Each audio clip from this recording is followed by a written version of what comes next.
Welcome to the Warframe weapon Encyclopedia, where today we're checking out the bow. You can get the blueprint for the bow from the market, and it is one of the cheapest weapons in the game, with the only obstacle, and even that's a bit of a stretch, being one Orokin cell. The bow is a Mastery Rank 4 staff that does primarily impact damage with a little bit of puncture on the side. It's decently fast, has good reach, okay crit, and decent status as well. The weapon actually has enough capacity to where if you put on a potato, you can actually run a full basic build, which is going to be something like this, where you utilize Shattering Impact for the armor removal, then you put in some crit, a little bit of attack speed, and then some raw damage with 90% elementals. You can even utilize melee prowess to give you even more armor stripping if you decide to go with corrosive. This setup will actually take you pretty far, even against some of the armored units, thanks to the combination of Shattering Impact and corrosive, and it's gonna go up to level 50, maybe even 60 if you really want to push it. I wouldn't necessarily push it all that high because some of the beefier units end up being pretty tanky and you need quite a few hits to take them down. So if you get a big wave of them, it's going to take you a while to clear them, but it's still pretty impressive that the weapon can do that with such a basic build. Now, if for whatever reason you want to scale the bow much higher, it actually has enough capacity without any format to run a full hybrid setup with Blood Rush, 3 dual stat mods, and Drifting Contact for the combo duration. And if you're going to do this, you most definitely want to use Berserker here to get even more attack speed. This setup, once fully ramped up, can easily take on enemies that are around level 80, but you can definitely push it up to level 100 if you're at 12 times combo multi, though once again, just like with the basic setup, the beefy enemies become a little bit too beefy for my liking, so I wouldn't necessarily recommend pushing it all the way up to 100.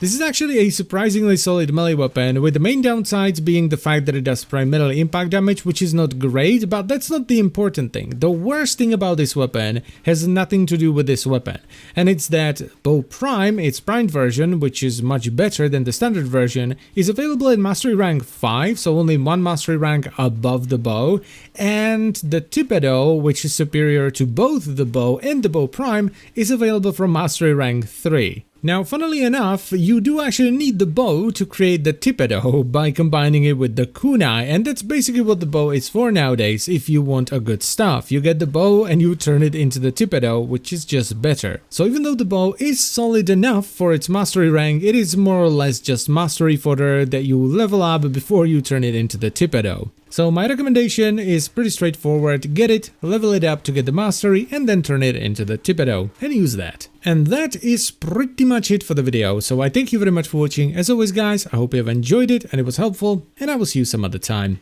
Bye bye.